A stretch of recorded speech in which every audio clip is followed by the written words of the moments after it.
podcast in which one man strives to level up his geekhood and helping you do the same, one battle at a time. Now, let's get geeky with Gamer Leaf.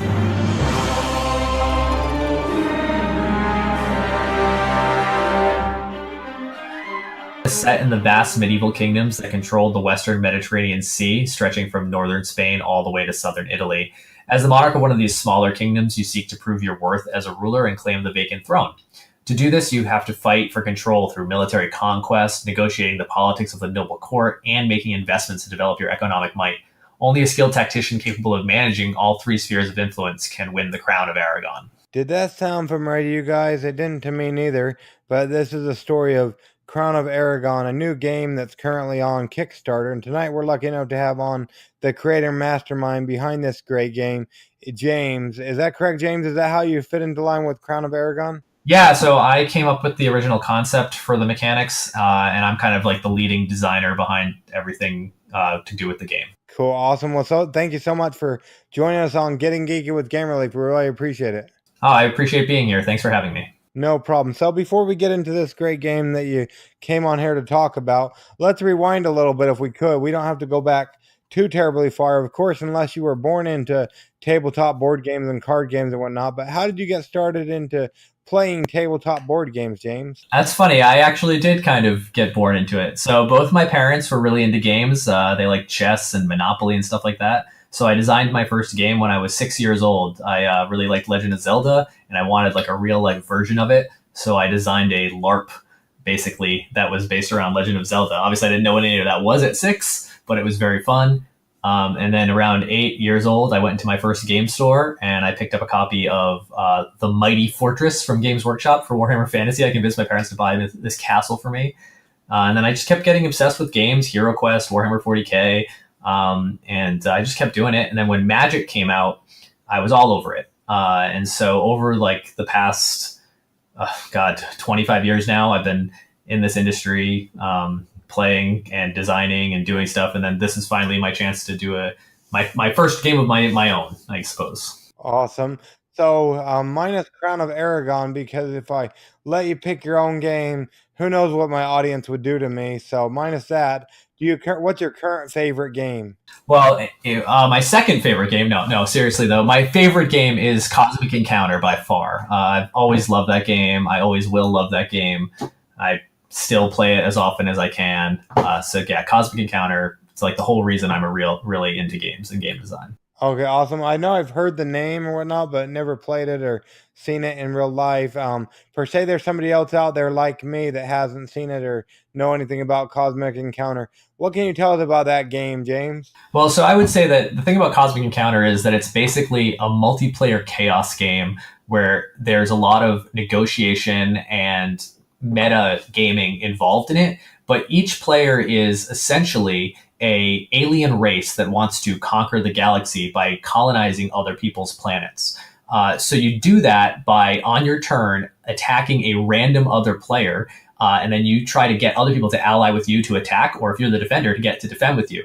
Now, where it gets really interesting is each player's alien has their own special power that lets them break one of the rules of the game. So things can get really crazy and interactive, and things can get really changed a lot. So the game mechanics are actually really simple, and where the complication comes in are these alien powers breaking the rules. And that's kind of like informed my entire life about design for games, is like make the mechanics simple, but make the complexity come out in the gameplay.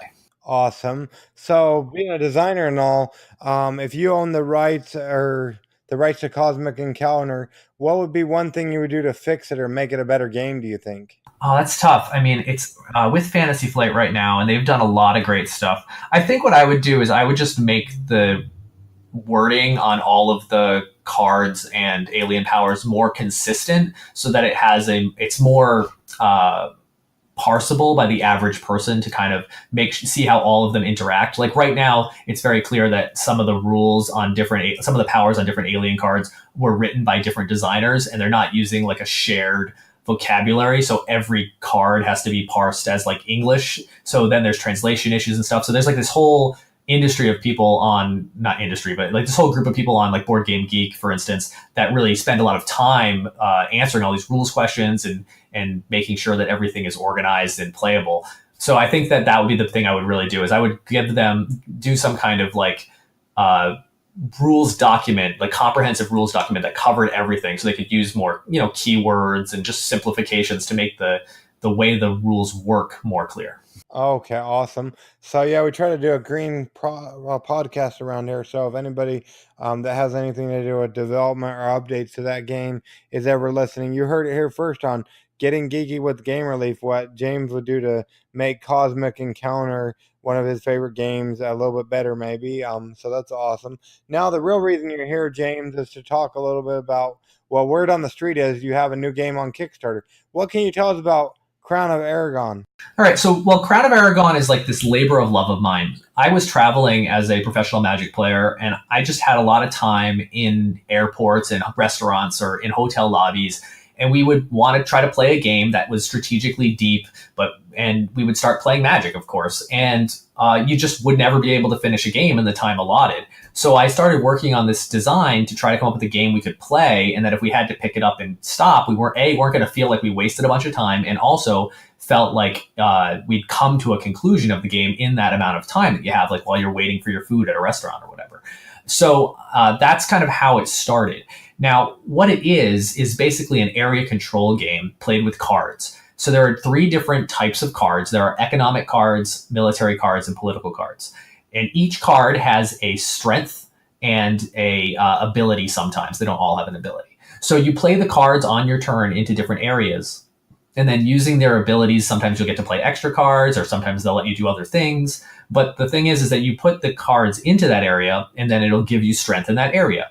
Then what we do is we look at each player's cards in an area and just compare their total strength. So if I say have 3 strength in an area and you had 1 strength, I would gain 2 influence in that area. So like I would gain 2 political influence. And that swings back and forth between the 2 players until one player has 10 influence in a single area at the end of their opponent's turn, or 5 influence in 2 areas at the end of their opponent's turn. So you can actually win in one of those 2 ways, but you can never win on your own turn. Your opponent always has a chance to come back. Now, if both players have met one of those win conditions, you just keep playing until one person has like 5 in that third area, if you both had 10 in 2 other areas. So you can kind of get into those situations where it's really close and you're trying to do it. So, but it has all this strategic depth, because much like I was talking about with Cosmic Encounter, the depth of the game is in the complexity of the different cards, not in the mechanics. The mechanics are actually really simple. You can teach somebody how to play this game in like 3 to 5 minutes and just get going. And they're not going to beat you. They're not going to master it or whatever. It's going to take them a lot of plays to master it, but you'll immediately be able to play the game and get a feel for it. The other cool thing is that instead of a draw mechanic, we actually use a draft mechanic. So at the end of your turn, what you do is you take 3 cards off the top of the draw deck and you look at them and you pick one and you put that in your hand. Your opponent has no idea what that is. Then you pass them 2 cards, they pick one of those, and they put the 3rd card in the discard pile face down. So in this way, there's always this kind of information economy about like, who knows what each player has in their hand. So it really rewards being able to track what your opponent has and play around those cards. And like say you take a card that destroys the card that they're going to take from the ones that they drafted, but you never know exactly what they took until they play it. So like it has all these small things that really add strategy to the game without increasing the complexity, so that it's really easy to teach. Like I feel like a pretty well a pretty well read, or 8-year-old could play this game, but to master it, you'd have to play lots of games. Awesome. Yeah, that's one of my, come to think of it, that's one of my favorite mechanics, I think, is the drafting of cards. I liked it when me and my wife used to play a lot of Seasons. Okay, yeah. It's that's not where I got it from, but yeah, that has that same kind of drafting mechanic where it's a much better way to do card draw, I think, than just drawing cards all the time, because it gives everybody a chance to kind of get involved. Cool. So do you take separate turns? Like if me and you sat down to play, like would I draft like during one round and then I would start the draft, and then would you start it the next time? So it's a little bit of fair that way. Well, so in the way it works in this game is that I take my entire turn, and then at the end of my turn, we draft. So I don't get an immediate benefit from the card I drafted, and then at the end of your turn, we draft again. So I get an immediate benefit from the card that I drafted during your draft phase. So it's kind of like a continuous draft as the game goes along. Like you play a card, you draft, evaluate influence, and then you draft cards, and then the other player does the same. So that's pretty cool. So you can win on their turn. That's correct. You can only win on your opponent's turn. So you can only win if you have met a victory condition and they can't do anything about it. Okay, so you go ahead and try to get the victory condition, and then if they can't do anything about it, then you won. Right. So like a lot of times, especially with new players, is they'll play the turn and then they'll have won the game, and the other player, their opponent, will have their cards. They won't be able to do anything about it, and they will try to play things to see what happens, and then they'll realize that they lost. Now, obviously, once you become experienced, you immediately see that you don't have any way to do anything about it. So you're just like, oh, I lost, and so you just go and you play the next game. We find that the game, because it can be played in as little as 15 minutes, or actually less than 15 minutes, I say that 15 minutes is kind of the top, you can actually play a best of 3 match in a small window. So we do a lot of playing best 2 out of 3 when we play. Oh, okay, awesome. So I imagine you said it would come to pass over quite a few years, didn't you? Yeah, so I started working on it in I believe 2013, and I just kind of got busy, and we just it got away from us, and we kept working on it, and I kept designing expansions and playtesting new cards and all this stuff, and we were loving it. We were playing it constantly, but last fall we decided to go to PAX Unplugged because it's really close to us. We're in Rhode Island, and that was in Philadelphia. And we really wanted to go and show off the game. So we got an artist. His name's Matthew Moss from Touch Studio. I mean, if you've seen the art, you've seen it's beautiful. And so we did that art, and then we made a preview deck using a print-on-demand service, and we went to PAX Unplugged to show it to people. We didn't do any advertising before the event. We just did demos and talked to people and whatever. And we sold out of 200 copies while we were there. Well, that's pretty good. That's awesome. But that might have been 200 backers, huh? Yeah, it might have been 200 backers, but we weren't really sure if we wanted to do a Kickstarter at the time. So we were just going to move forward. And then as kind of time progressed over the beginning of this year, we decided we wanted to do a Kickstarter. Well, that's awesome. So before PAX Unplugged and whatnot, during the playtesting development and whatnot, was there ever anything you guys had to cut or get rid of it because it just wouldn't work for the game? Oh, yeah, of course. I mean, there were cards that just were overpowered or cards we had to tweak. I mean, I guess some fun stories. So there's a card in the game right now called the Saboteur who's like super mean. He's one of my development partner, Randall. It's one of his favorite cards. And what it says is it's a 0 strength card. So it doesn't add any strength to your political area. It's a political card. But it says when you play this card, your opponent discards a card from their hand at random, which is super mean, right? Like your opponent might have drafted a card they really needed, and it's their only card in their hand at the end of their turn, and you play that card and they have to discard it, and you're just like, wow, like what did this person just do to me? Well, when we were first developing this game, the Saboteur actually didn't just make them discard the card, it stole it from them and put it into your hand. So you not only did you make them discard a random card, but you got to keep it for yourself. So as you can see, that's like really, really strong. And at the time, he actually had 1 strength, so he was way overpowered. Okay, cool. So that's awesome. I have like so many stories about cards we had to change. If you want to get into it. Yeah, do you want to tell another one? That'd be great.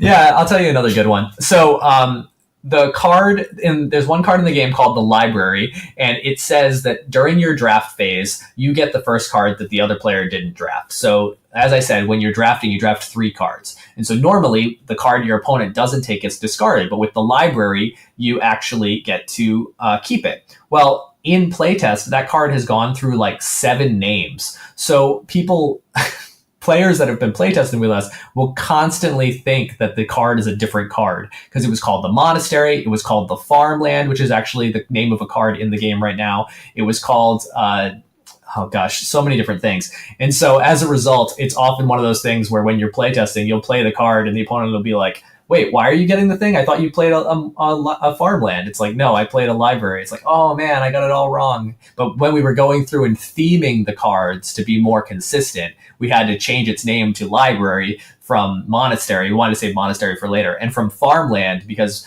the farmland just needed to be work well with this other card, market. So we wanted to make sure there was synergy between the names there. So that's how we ended up changing that name, and how it gets into a lot of problems with playtesting with people forgetting what the card does because the name changed so many times. Oh boy, it sounds like it. So that's awesome. So what would you say the thing you're most proud of when it comes to Crown of Aragon is? That's a tough one. I think the thing that I'm most proud of is just how much time we've thought about the future of the game. So rather than just create a game from whole cloth and just be like, oh, this is the game, we've really thought about how it will expand in the future and what our design space is. And so there are a lot of like hidden features in the card's art and in the card frames and the back of the card that are usable for other things. The one that is immediately apparent if you've looked at our Kickstarter is the back of the card. So the back of the card actually has a number 1 on it. And the reason it has a number 1 on it is because in our game, the face down cards actually have 1 strength, even though they have no type. And so we wanted to pre-build that into the game instead of just having it say, oh, the cards that are face down have 1 strength. We wanted to have it right there. And we actually, some of the leader cards that we're trying to create for the Kickstarter take advantage of this mechanic. So you'll actually be able to use face down cards right now in the version that we're kickstarting. Awesome. Now, I don't know if this is, I've heard of this term a couple times. I don't know if this is particularly what that equals, but is that like a multi-use? That's not a multi-use card, is it? No, it's not a multi-use card. It's just more of a, so every card has a face. That's the normal way you play it. But if for some reason you're allowed to play the card face down, it gets this other it has this other use. So I would say that, like, yeah, every card in the deck technically has 2 uses for that purpose, but that's not, I wouldn't really call it a multi-use card. I'd call it more like just an additional mechanic. Other games have face down cards that mean something. They just usually just have a regular card back with like the logo for the game on it or whatever. And we decided we'd rather have it look good on the board because it's going to be face down. That's why it's a picture of like a wall and with a battlement and everything. Awesome. Yeah. So it looks pretty cool.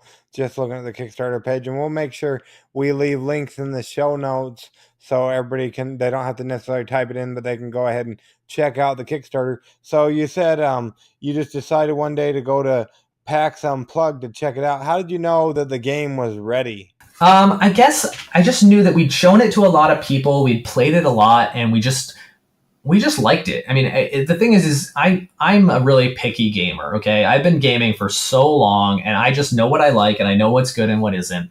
And we kept playing it, we kept showing it to people, we kept getting honest feedback that people liked it, and I just knew that it was in a really good place. I mean, at the last change we made was we removed a line of text from one card. And it was kind of like a risky change because it didn't have as much playtesting as the rest of it, but we just wanted this first deck to be simpler than some of our more complicated designs. So we had to remove this one line of text, and we just to make it look better on the card and also to just make it read a little bit better. And it was a really risky change, but it ended up being the correct thing, and it ended up making the card even more interesting than it originally was. So that was kind of but yeah, knowing it was ready. I mean, I don't know. Do you ever really know anything's ready? Sometimes you just have to say, you know what? It has to have a deadline. And I think I knew it was ready when we hit the last possible moment to order the copies for PAX. There you go. Yeah, last possible moment. So there you go. That's awesome. Now, I know you're probably biased on this, and we can delete this part if we need to. But is there any previews or anybody else who might have their opinion of it that we can check out? You know, I'm sure that other people have posted previews. We don't have. I gave a few copies out to some media at PAX. I think they wrote reviews, but they didn't email me the reviews, so I don't know. The reviews on Board Game Geek on our BGG page are all very positive. We've got an average. We only have like 5, but the average is around 7.6. So I mean, if we get another 100 or so at that level, I feel pretty good. But everybody's pretty positive about it. We got a good following on that page. Like people are very invested in seeing the game come out so they can get more content for it. And I want to say that if I recall correctly, I believe we have a copy upstairs that the Leafs are going to be previewing pretty soon here. Oh, great. Yeah, that's awesome. Yeah, I think I sent that to you that's already there. I sent that to you on Saturday. Yeah, I think I'm pretty sure I picked it up I'll have to check. There was a couple games there at the UPS store today, so I believe it is. I got a couple others ahead of it, but yeah, probably within the next. Hopefully, we'll get a lot of gaming done for the holiday tomorrow because we're recording this before the 4th of July, and hopefully, we'll have a review up there for you. Maybe you can put that on your page or whatnot if you want. Oh, I absolutely will. I also included in there some promo leader cards, which were a preview we did at PAX Unplugged of these leader cards, which are kind of one of the main focuses of the Kickstarter. If I can talk about leader cards for a minute, that'd be cool. Yeah, go ahead. What do you got? What can you tell us about the leader cards, James? So after you've played the game a couple times and it kind of, you really understand all the different interactions and mechanics of all the different cards, there are 18 different cards, 3 of each in the deck. So a 54 card deck. You can add these cards called leaders. And the way leaders work is they actually give you a unique ability. So a variable player power. And so each leader has a different ability, and the one you have might interact with different cards in a different way or interact with the game in a different way.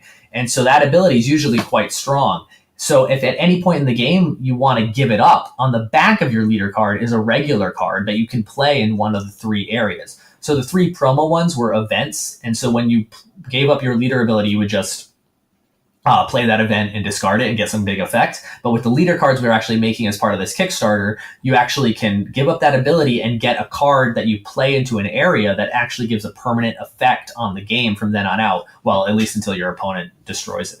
Oh, okay, awesome. Now, is this added content that wasn't at the people that bought at the PAX Unplugged? Yeah, absolutely. This is 100% new content. It was already designed, but we didn't have the resources to do it. I mean, it's one of the main reasons we came to Kickstarter was to get the resources to generate the art and design for these leader cards and to make a physical board so that people could track influence when they're not traveling. At PAX Unplugged, people just had D10s or beads or poker chips or whatever to track influence. But we wanted to in order to make better components, we needed to bring it to Kickstarter and raise some funds. Awesome. So there's a tracking board, or what does that look like? Well, we only have like a mock-up right now, and we're kind of oscillating between a like trifold board and 3 individual boards. I like the idea of 3 individual boards because you can kind of place them in any order you want. But the trifold board is a little bit less expensive, so it'll really depend on how funded we get. But it's not one of those things where I really felt it needed to be a stretch goal. It's more of just a production decision. Okay, awesome. And per se, I don't know why they would be listening, but per se, somebody doesn't like gaming and they're listening, or they don't like games for some reason, and they're listening to podcasts. They're probably on the wrong podcast. But it might be actually a shirt they can get that says I backed Crown of Aragón on Kickstarter, and it says and I also got the lousy shirt, so they get the shirt too. There's 2 different shirts. So this is kind of a joke I've had going for a long time, and I kind of wanted to do all along. So you can back Crown of Aragón. It's $25, and you can get a t-shirt that says, I backed Crown of Aragón on Kickstarter, and all I got was this lousy t-shirt. So I admit that I am a child of the 80s, and I find that funny because there were so many of those in the 80s. And I thought it would be great if someone just doesn't want the game but still wants to support it. They still have a funny way to do it. Now, what happened was a lot of people that got the joke also wanted the t-shirt, but also wanted the game. So today I actually added some add-ons, and one of the add-ons I added was you get a different t-shirt that says I backed Crown of Aragón on Kickstarter, and I also got this lousy t-shirt. So the only way to get the one that says and all I got is to just back at that level. We're not going to give you anything else. You're just going to get that t-shirt and nothing else. We're not going to put your name on anything. We're not going to send you a copy of the game. You're not going to get any promos. You're not going to get anything. So it's just a t-shirt. But if you want a t-shirt just to celebrate the whole thing, you can add $25 to your pledge and get the I also got t-shirt. Okay, so that's something they do after the fact, or? No, you should increase your pledge amount now during the Kickstarter by the $25. There's a whole add-on section in the Kickstarter. And so if they want to get the game and not the T-shirt, all they got was a lousy T-shirt or whatnot, and what will that put them back? So just the base game with the direct order promo for the Kickstarter and all the stretch goals is just $20, and that's with free shipping to the entire United States. And if you're international, we're going to do our best to get you the lowest possible shipping, but that's going to get figured out after the Kickstarter based on how many people from each region back it. Okay, that makes sense.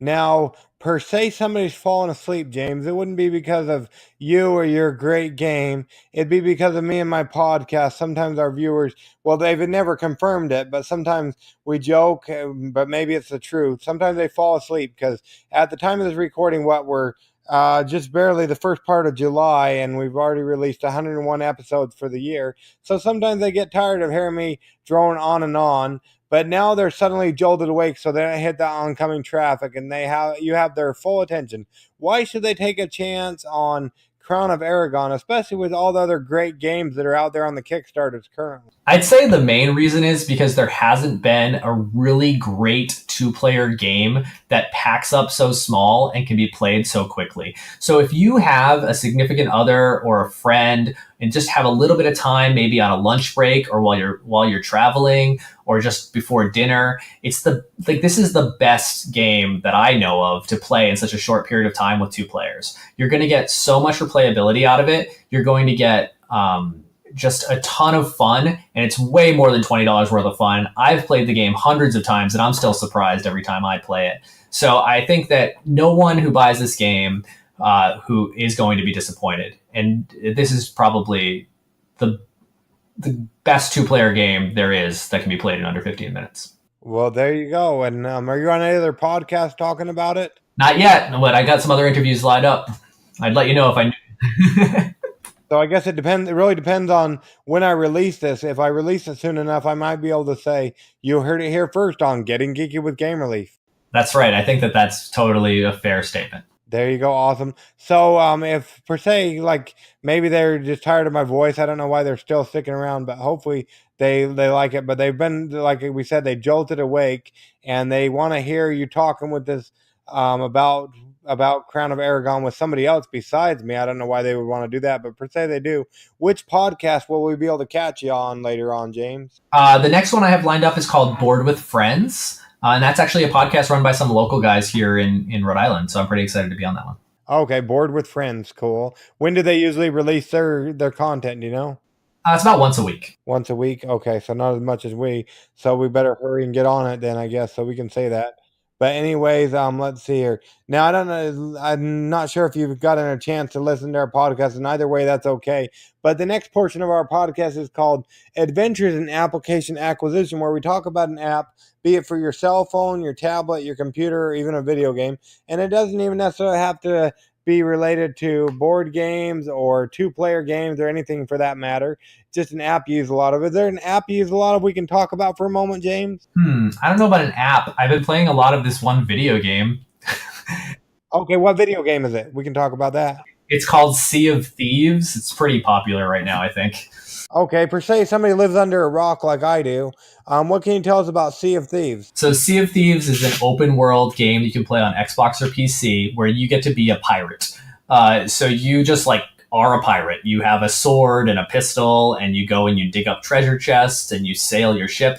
But the thing that's cool about this game is that there's no progression that matters, that makes you stronger. So the only way to get better at this game is to literally play more and get better. No one is stronger than you because they've been playing longer. It's all about experience. Everything you get in the game is actually cosmetic, really, at the end of the day. So it's just this fun pirate fantasy game where you can really, it really becomes skill testing. I mean, I started playing it thinking, oh, this is hard. People are beating me up. I'm terrible at this. But now it's the opposite, right? I've been playing so long that if my ship starts sinking, I don't freak out. I just fix it and just keep going. But there are just things at the beginning of that game I would have just quit if that happened to me now. I'm yeah, no big deal. Let's just keep moving. And it's just so much fun to play with a friend and like travel the seas and sing shanties and drink grog and kill pirate skeletons on the islands and blow up, gunpowder barrels. I play it constantly. I love the game. Well, that's awesome. So, per se, you own the rights to see if what would be one thing you would do to fix it or make it better? Oh man. So see, that's tough. Sea of Thieves is a really it's a game as a service. So they're constantly adding stuff to it all the time. And in fact, the one thing I really wanted, they're adding really soon. So I really wanted a rowboat. Like I just want a rowboat so I can get in my rowboat and row to the island and load it up with treasure and row it back to the thing. And they're adding that in September. So that, I mean, it's pretty exciting. So if I had to say like one thing I would probably add is fishing. So just when you're traveling from island to island, sometimes it gets a little boring. So, we're just out on the seas waiting. So a lot of times people will just like play shanties or drink grog. So if there was just something else to do in like fishing, I feel like people would be a lot happier with those longer journeys from one island to the next. Awesome. So we try to make a green podcast around here. So if the creators or anybody who has anything to do with updates of Sea of Thieves is ever listening to Getting Geeky with Game Relief, you heard it here first on Getting Geeky with Game Relief, what James would do to make Sea of Thieves a better video game. Go ahead and add that fishing so he has something else to do besides play the game or drink while he's waiting to get to the next island or whatnot. Now, we don't want to keep you all night, James, so minus coming there to your hometown to stalk you, how would people go about keeping up with you or the games you're creating, or especially Crown of Aragon? Well, the easiest way to keep up with Crown of Aragón is to join our mailing list on our website at www.jogglegames.com. That's JOGGLE. Or you can follow us on Twitter at Joggle Games, like us on Facebook, also at Joggle Games. If you want to hit up me personally, I have two kind of places for that. Most Twitter, which is at JK Searles, like my last name, SEARLES, or on Facebook, I'm / James K Searles. I'd already used JK Searles for my personal account before I set up the page. But yeah, so either of those are fine. I'm very responsive to people, but I don't post a lot. I'm like one of those people who kind of, I'm extroverted when I'm interacting with people, but introverted when I'm not. So I got that kind of thing going. So you're kind of a lurker there on the Facebooks. Yeah, definitely more of a lurker than anything else. There you go. So awesome. And we'll make sure we go ahead and if you get us the links, we'll go ahead and leave links in the show notes and everything so people can go ahead and they won't have to necessarily type everything in. Or they can just track me down in Providence. I hang out at a board game club called Providence Gaming Guild pretty much 3 nights a week.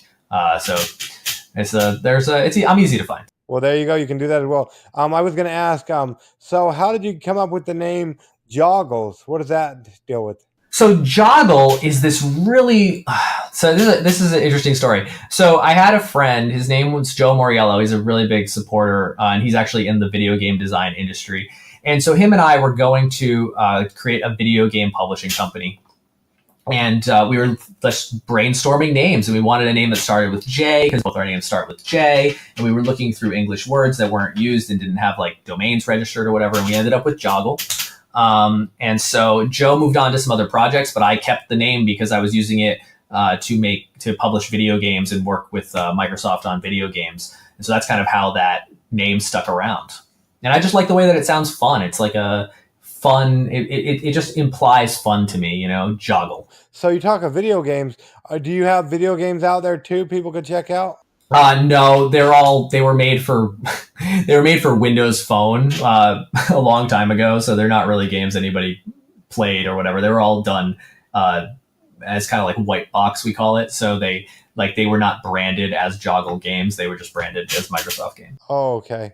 Awesome. So there you go. So yeah, we don't want to keep you all night, but we really appreciate you coming on Getting Geeky with Game Relief to talk all about Crown of Aragón with us, James. No, I appreciate being here. And, anytime you guys want to touch base and see what I'm working on, I'm always willing to come and entertain you. Yeah, that'd be awesome. So do you have, maybe we can get a little bit of dirt before, I forgot what you called it, Board with Friends, or what was the other podcast you're going on?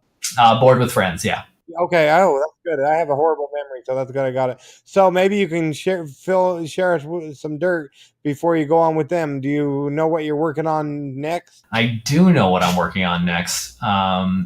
Is this something you'd have to kill us if you told us, or is this something you can share with us? I don't know if I have to kill you if I told you. The next game we'll probably come out with is a sequel to Crown of Aragón if this gets funded. But the next thing we're working on is a customizable card game, not collectible per se, but a game where you build your own deck to fight someone, and it's set during the Victorian era, and that's pretty much all I can say. Oh, cool. So is it a deck builder, or what's customizable deck mean? You build your own deck from the pool of cards that you have before you sit down to play your opponent. So yeah, and they can go ahead and, like you said, gave us a couple ways how they can go ahead and keep up with you, and another way they can go ahead and back the game, and even if they don't necessarily have enough to throw towards the game, even if they throw $1 towards it, that helps out a lot because all their friends who are following them on Kickstarter will see that as well. And plus, that way they'll get updates. Like if you put updates out there saying this is our next game and whatnot, and so on and so forth. Yeah, every dollar counts, every share counts, every like you do on one of our posts counts. I mean, I appreciate all of that so much. I know that everybody is in a different place. People have different priorities over what they're doing with their money, with their time. So anyone that does anything to help us is going to live in my heart forever. So, I mean, just do whatever you can, as little or as much as it is. Well, there you go. Now you know how to live in James's heart forever. So let's get cracking. But we'll let you go so you can get some sleep or get working on those other games, James. But we really appreciate it. All right, Leafy. Thanks so much. No problem. Hang on until after Kickstarter Corner because we'll be bringing you our preview of this great game, Crown of Aragón. What is this place? What is it doing here in the Leaves computer? Oh, it's Kickstarter Corner with the Leaves. Okay, reminder, that was me, of course, in a dance voiceover. And remember, it's Kickstarter Corner time, so no funny business. Also, remember about the huge giveaway that we're doing with Gloomhaven. Oh, and Barbarian Leaf will be here soon. Yeah, so first off on the Kickstarter Corner, we've got, let's see here, we're doing a couple games. So go ahead and tell us. We got Dragonscales. Dragonscales Fantasy RPG game by James M. Word and Stephen A. Lee. Drop the mic. A new fantasy RPG based on James M. Word's card system. Explore the Chromatic Kingdoms, the City of Concord, and the Great Rift Canyon. And this one is it's almost over. It ends on Monday, the 9th of July at 6:14 p.m. So by the time you hear this, it's going to be less than 70 hours. So. And I guess we're doing a Saturday episode. Yeah, you're probably listening to this on Saturday. Anyways, next we've got Lunar 5000. We back this. It says, you're a backer. You pledged $1. Manage your pledge. So we should pledge at least 1,000. If we had it, we would do it. But anyways, tell them about the game. A board game where players build and race in the personalized spaceship. When the dice hit the table, will you be in the winner's circle? Yep, and there you go. Little Game Relief was. Yeah, she was in the winner's circle. She won the game when we played.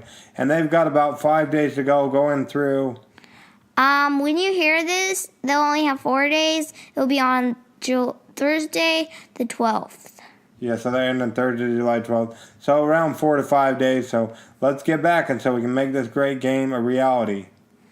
Out of the Sorts, a game of creative kids for all ages. We'll be reviewing this soon.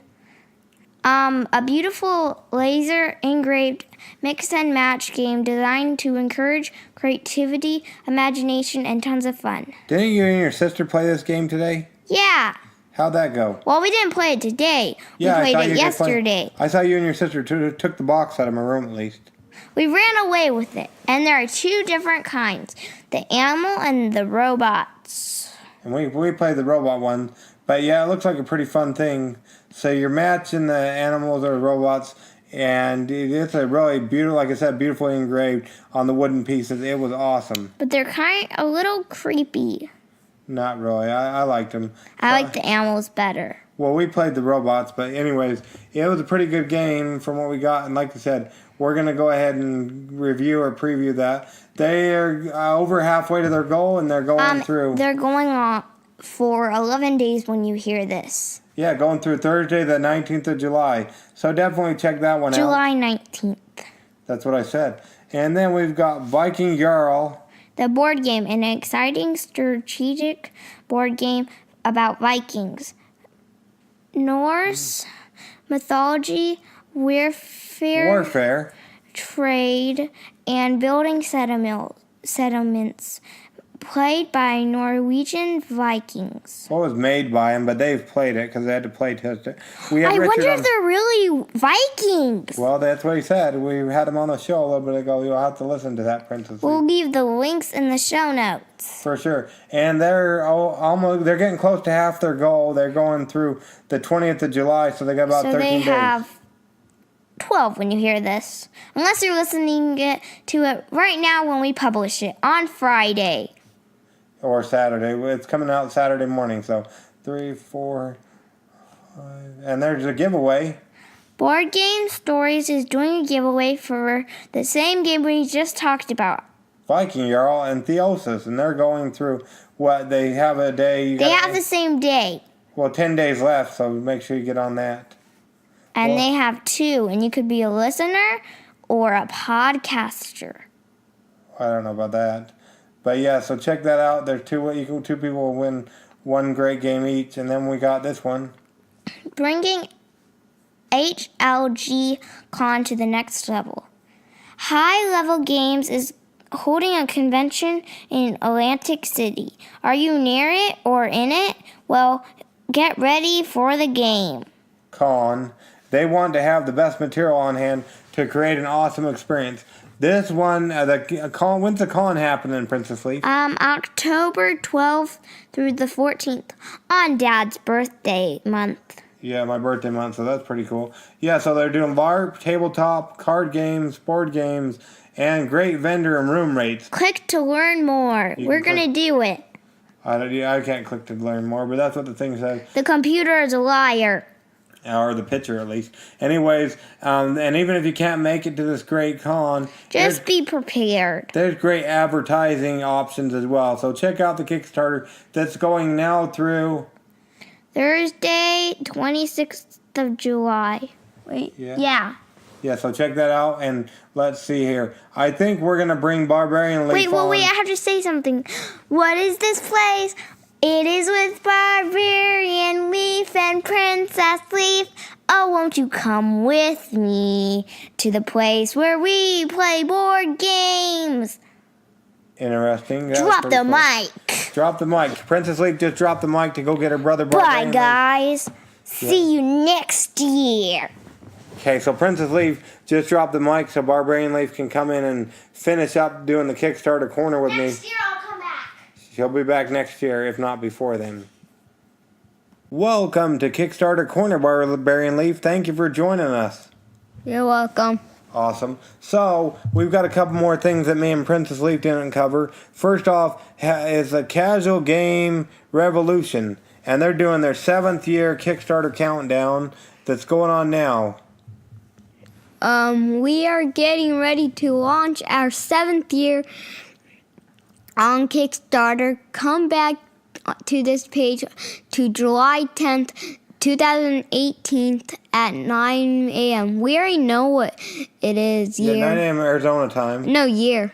Okay, yeah, we do. We will be revealing our summer...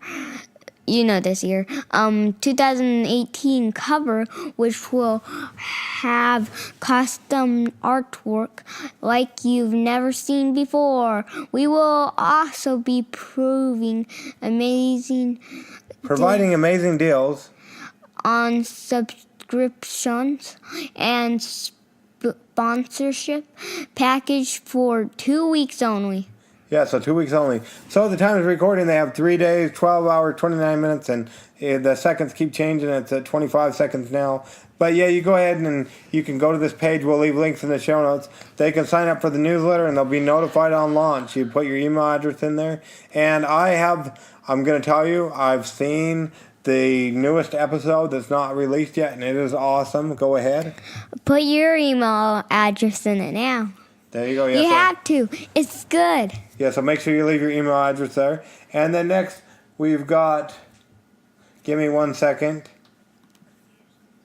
Okay, so there you go. So awesome. Now, next, what do we got? Let's see if I can get there again. We've got... Immortality, a Greek mythology game with dice, cards, and more. Greek mythology for all to enjoy. Roll dice, draw cards, battle beats. Will you get out alive? I didn't mean beats. Beasts. Yeah, beasts. So will you get out alive, or will the beast eat you alive? I'll go with the beast. You think the beast will win? Well, I guess the only way they can find out, Barbarian Leaf, is by backing this great game on Kickstarter. You should back it. We never got it. So we backed this game. You have how many days left? 19 days to go. 19 days to go, going through. And there's 56 backers, and it has $2,044. Out of a $1,982 goal. So they reached their goal, and they're going through the 26th of July. So check out this game that was funded pretty quickly. And next we've got... Ooh, Dangerous Battle Card, Ed Battle Cards. Ooh. Yeah, so Elite Dangerous Battle Card. I like basic. Which is a... 2-player expandable card game based in the Elite Dangerously Galaxy. Yep, and they're overfunded. We're going for 22,470, and they're at 29,268 dollars, and they still got 3 weeks to go going through. July the 28th, 2008, 4:09 p.m. Mountain Standard Time. And yeah, so we'll look at this game. Look at this art. That's like based in space, isn't it? Not Barbarian Leaf? Yeah, how do you do spell "it"? I don't know, but it says Elite, so yeah, there you go. But yeah, it looks pretty cool. So definitely check out that. And then we've got Kingdoms of Erden. Hey, I thought I was gonna read it. Well, read the rest of it. Kingdom of Erden, King of the Mountain, Dwarven expansion. You just ruined it for me. You ruined it for me. Oh, but I'll read the next part so you don't feel so ruined or violated. Collect faction members and dominate. Sorry, I got something in my mouth. The Mountain in his fantasy set collection strategy card game, ages 10 and up, 2 to 5 players, 15-25 minutes. Or 45 minutes, depending on how quick you are. But yeah, they've reached their goal. They're going for 27 more days going through. On Friday, August 3, 2018. Yeah, so it's pretty cool. And like I told Princess Leaf, I like this art. It looks really cool. So the Leafs might be reviewing this game, depending. Can you go up again? Okay, stop. Yeah, there. Okay. Ooh, they are blue. Yeah, they got different factions. This is the King of the Mountain faction, so collect all the factions to win the game. We had Tim, the creator, on the show a little bit ago. Next, we're going to also have this creator on the show coming up here in the near future. And happy birthday, by the way, belated birthday, Caitlin McKay. Okay, the complete McCouch. McKay, I don't even know how to say that. I'll find out when I interview her, but Literally, is that a name? Yeah, that's her last name. It says Creature Compendium, Volume 1. You just ruined it. Oh boy, well go ahead. Do you need new or original creatures for your tabletop role-playing games? Check out the complete McCouch. I can't spell it. Just call it McCaig, or however you said it. I don't know. We'll find out like I said. Okay. And it's a Creature Compendium, Volume 1. And they're going for 6,500. They're getting close to their goal. They still have how many days left? 28.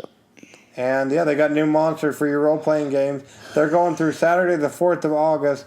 Look at this one. I like this one, Barbarian Leaf. It's like a wolf mixed with an electric eel. No, to me it looked like a wolf as a fish.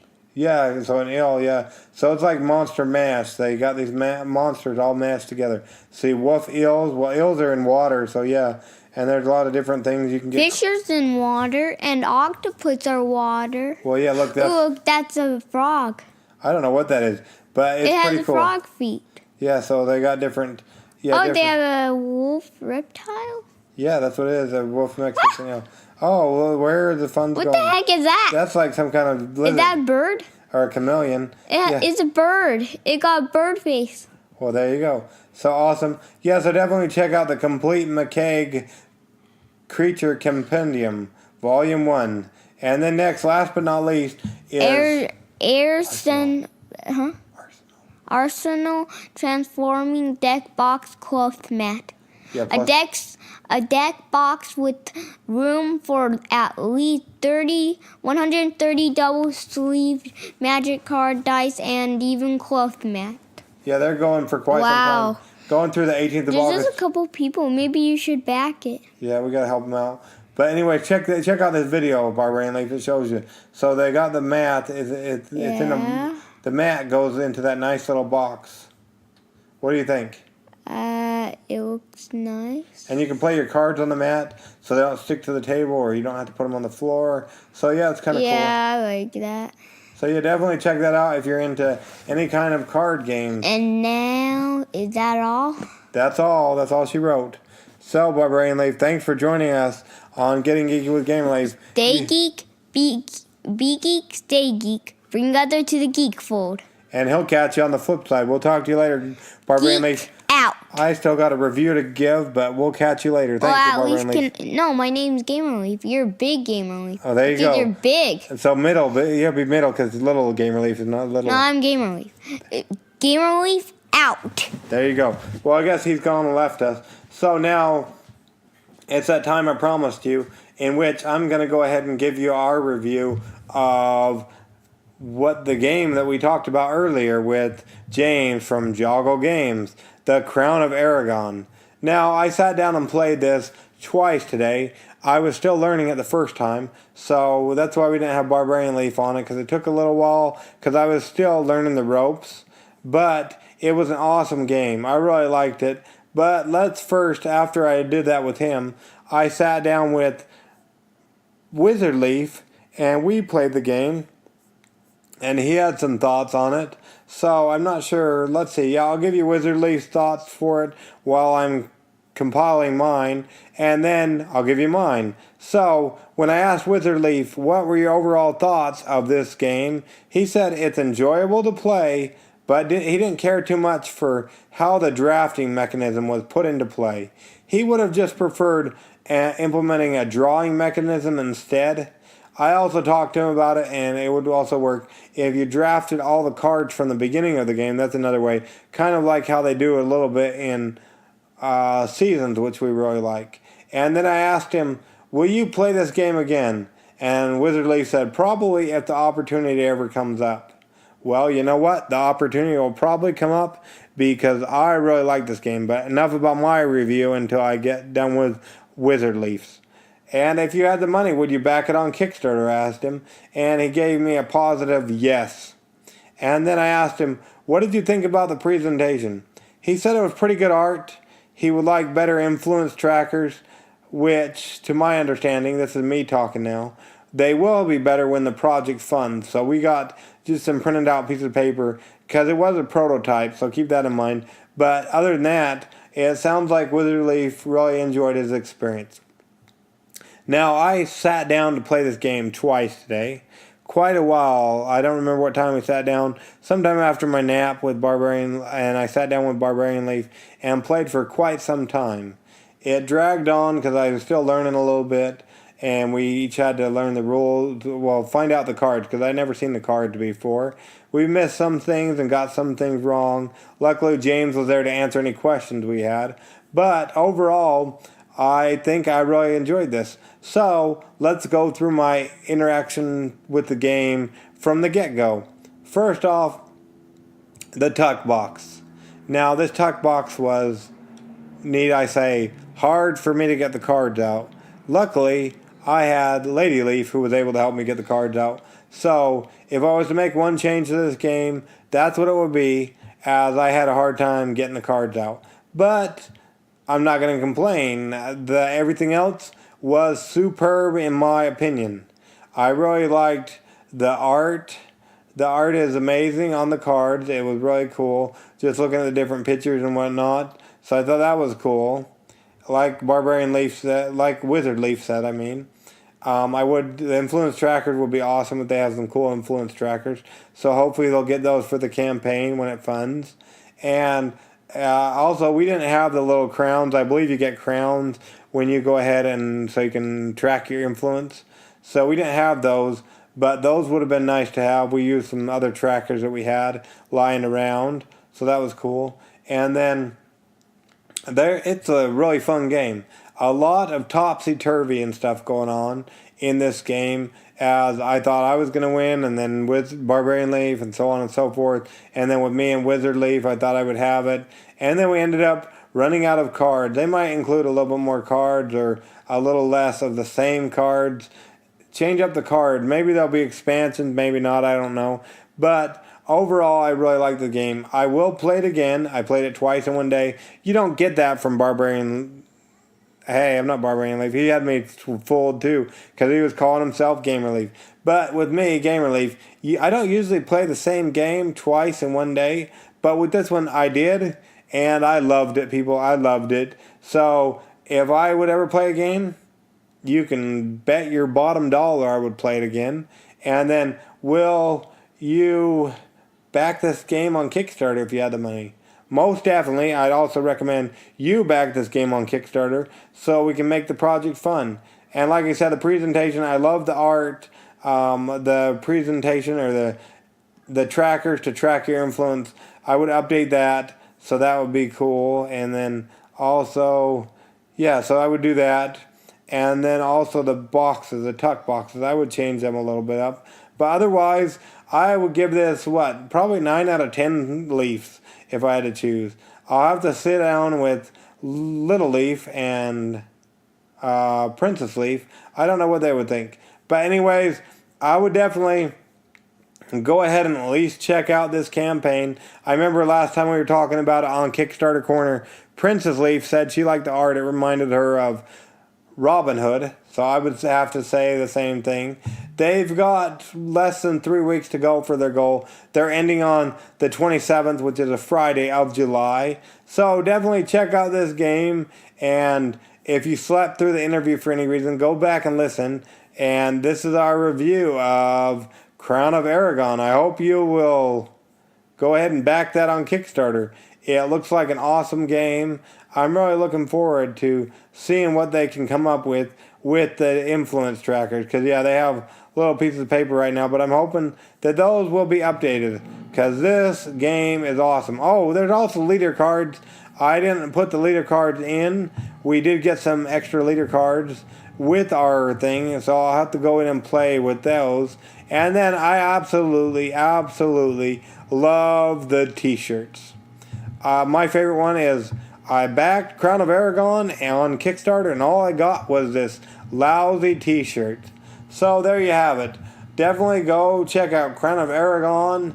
And like Barbarian Leaf was saying, well, he didn't say exactly, but it's our least favorite time, your least favorite time for us to get on with our lives, you to get on with your lives, not our lives. You can't live our lives for us. But anyways, in the meantime, go ahead and make sure you get geeky, stay geeky, and bring others into the geek fold. And we'll definitely catch y'all on the flip side, which will be on Monday. So you're going to have to go a day without the Leaf family, but we'll be back better than ever. Gamer Leaf out. Game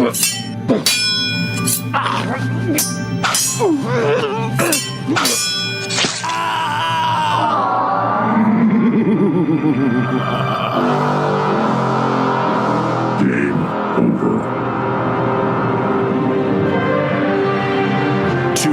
next week to see if Gamerleaf and Dreams are respawned.